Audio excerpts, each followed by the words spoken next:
राधे राधे। ओम नमः शिवाय। कैसे हैं आप लोग? ईश्वर कृपा से आप सब अच्छे होंगे।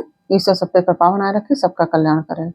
आज हम बताने जा रहे हैं शिव शिव महापुराण के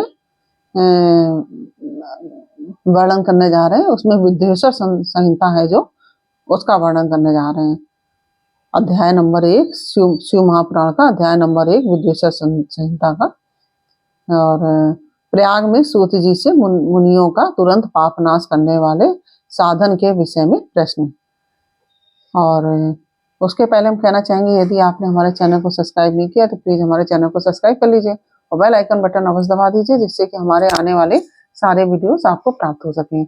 यदि आपको कथा अच्छी लगे, समझ में आए, तो वीडियो को लाइक शेयर अवश्य कीजिए और कमेंट में ओम नमः शिवाय अवश्य लिखिए। और कमेंट में यह भी बताइए कि आपने जो ये हमारा कथा सुनी है, ये आपको कैसी लगी, अच्छी लगी कि नहीं लगी, यह भी हमको बताइए। नहीं लगी तो भी बताइए, अच्छी लगी हो तो भी बताइए। और चलिए अब चलते हैं कथा की तरफ। ओम नमः शिवाय, ओम नमः शिवाय, हर हर भोले नमः शिवाय, नमः शिवाय, ओम नमः शिवाय, हर हर भोले नमः शिवाय। गंगाधराय शिव गंगाधराय, हर हर भोले नमः शिवाय, नमः शिवाय, ओम नमः शिवाय, नमः शिवाय, ओम नमः शिवाय, नमः शिवाय, ओम नमः शिवाय, नमः शिवाय, ओम नमः शिवाय, ओम नमः शिवाय।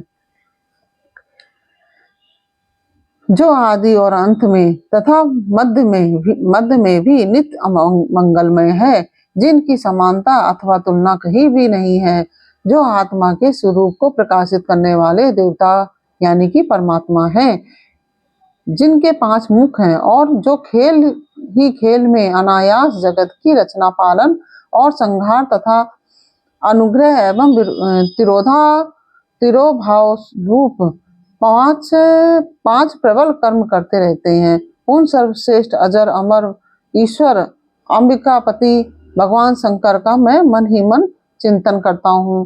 व्यास जी कहते हैं, जो धर्म का महान क्षेत्र है और जहाँ गंगा यमुना का संगम, जहाँ पे गंगा यमुना का संगम हुआ है, उस पूर्णमय प्रयाग में जो ब्रह्मलोक का मार्ग है, उस परम पूर्णमय प्रयाग में जो ब्रह्मलोक का मार्ग है, सत्य व्रत पर तत्पर रहने वाले महातेजस्वी महाभाग महात्मा मुनियों ने एक विशाल महायज्ञ का आयोजन किया। उस ज्ञान यज्ञ का समाचार सुनकर पौराणिक शिरोमणि व्यास शिष्य महामुनि सूत जी वहां मुनियों का दर्शन करने के लिए आए। सूत जी को आते देखकर वे सब मुनि उस समय हर्ष से खिल उठे और अत्यंत प्रसन्नचित्त से उन्होंने उनका विधिवत स्वागत सत्कार किया। तत्पश्चात उन प्रसन्न महात्माओं ने उनकी विधिवत स्तुति करके विनय पूर्वक हाथ जोड़कर उनसे इस प्रकार कहा, सर्वज्ञ विद्वान रोमहर्षण जी, आपका भाग्य बड़ा भारी है। इसी से आपने व्यास जी के मुख से अपनी प्रसन्नता के लिए ही संपूर्ण पुराण विद्या प्राप्त की है। इसलिए आप आश्चर्य स्वरूप कथाओं के भंडार हैं। ठीक उसी तरह जैसे रत्नाकर समुद्र बड़े बड़े सारभूत रत्नों का आगार है। तीनों लोकों में बड़े सारभूत रत्नों का आगार है। तीनों लोकों में भूत, वर्तमान और भविष्य तथा और भी जो भी कोई वस्तु है, वह आपसे अज्ञात नहीं है।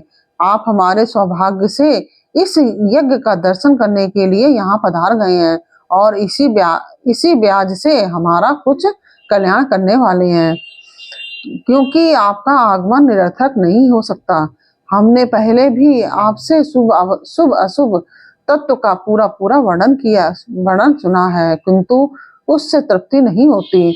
हमें उसे सुनने की बारंबार इच्छा होती है। उत्तम बुद्धि वाले सूत जी, इस समय हमें एक ही बात सुननी है। यदि आपका अनुग्रह हो तो गोपनीय होने पर भी आप उस विषय का वर्णन करें। घोर कलयुग आने पर मनुष्य पूर्ण कर्म से दूर रहेंगे, दुराचार में फंस जाएंगे और सबके सब सत्य भाषण से मुंह फेर लेंगे, दूसरों की निंदा में तत्पर होंगे, पराये धन को हड़प लेने की इच्छा करेंगे, उनका मन पराई स्त्रियों में आसक्त होगा तथा वे दूसरे प्राणियों की हिंसा किया करेंगे, अपने शरीर को ही आत्मा समझेंगे, मूढ़ नास्तिक और पशु बुद्धि रखने वाले होंगे, माता पिता से द्वेष रखेंगे, ब्राह्मण लोग रूपी ग्रह के ग्रास बन जाएंगे, वेद बेचकर जीविका चलाएंगे, धन का उपार्जन करने के लिए ही विद्या का अभ्यास करेंगे और मद से मोहित रहेंगे, अपनी जाति के कर्म छोड़ देंगे, प्रायः दूसरों को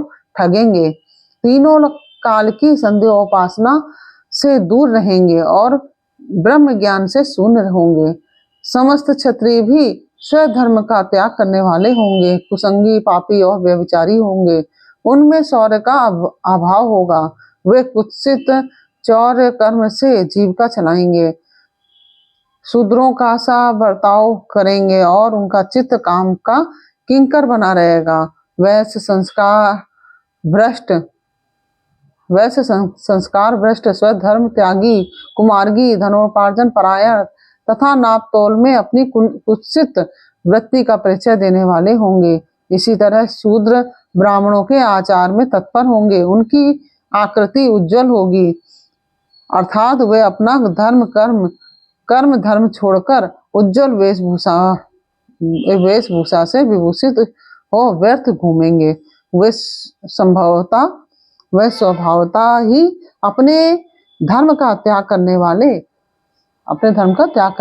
होंगे, उनके विचार धर्म के प्रतिकूल होंगे, वे कुटिल और द्विज निंदक होंगे, यदि धनी हुए तो कुकर्म में लग जाएंगे, विद्वान हुए तो वाद विवाद करने वाले होंगे, अपने को कुलीन मानकर चारों वर्णों के साथ वैवाहिक संबंध स्थापित करेंगे, अपने को कुलीन मानकर चारों वर्णों के साथ वैवाहिक संबंध स्थापित करेंगे, समस्त वर्णों को अपने संपर्क से भ्रष्ट करेंगे, वे लोग अपनी अधिकार सीमा से बाहर जाकर द्विजोचित सत्कर्मों का अनुष्ठान करने वाले होंगे, कलयुग की स्त्रियां प्रायः सदाचार से भ्रष्ट और पति का अपमान करने वाली होंगी, सास ससुर से द्रोह करेंगी, किसी से भय नहीं मानेंगी, मलिन भोजन करेंगी, कुत्सित हाव भाव में तत्पर होंगी, उनका शील स्वभाव बहुत बुरा होगा और वे अपने पति की सेवा से सदा ही विमुख रहेंगी, सूत जी इस तरह जिनकी बुद्धि नष्ट हो गई है, जिन्होंने अपने धर्म का त्याग कर दिया है, ऐसे लोगों को इहलोक और परलोक में उत्तम गति कैसे प्राप्त होगी, इसी चिंता से हमारा मन सदा व्याकुल रहता है, परोपकार के समान दूसरा कोई धर्म नहीं है, अतः जिस छोटे से उपाय से इन सबके पापों का तत्काल नाश हो जाए उसे इस समय कृपा पूर्वक बताइए, क्योंकि आप समस्त सिद्धांतों के ज्ञाता हैं। व्यास जी कहते हैं, उन भावितात्मा मुनियों की यह बात सुनकर सूत जी मन ही मन भगवान शंकर का स्मरण करके उनसे इस प्रकार बोले, और इसके साथ ही यह पहला अध्याय पूर्ण हुआ। और यह अध्याय आपको कैसा लगा यह हमें आप कमेंट बॉक्स में अवश्य बताइए। अच्छा लगा हो तो वीडियो को लाइक शेयर अवश्य कीजिए और कमेंट में राधे राधे अवश्य लिखिए और ओम नमः शिवाय भी अवश्य लिखिए। आप चाहे तो राधे राधे भी लिख सकते हैं, ओम नमः शिवाय जो आपकी इच्छा हो वो लिख सकते हैं। और यह हमें अवश्य बताइए कि कैसा लगा, अच्छा लगा है तब भी बताइए, नहीं अच्छा लगा तो भी बताइए, और अच्छा लगा हो तो वीडियो को लाइक शेयर भी अवश्य कीजिए, जिससे कि और भी लोग लाभान्वित हो सकें। फिर मिलते हैं आपसे अगले अध्याय के साथ अगले वीडियो में, तब तक के लिए ओम नमः शिवाय, राधे राधे।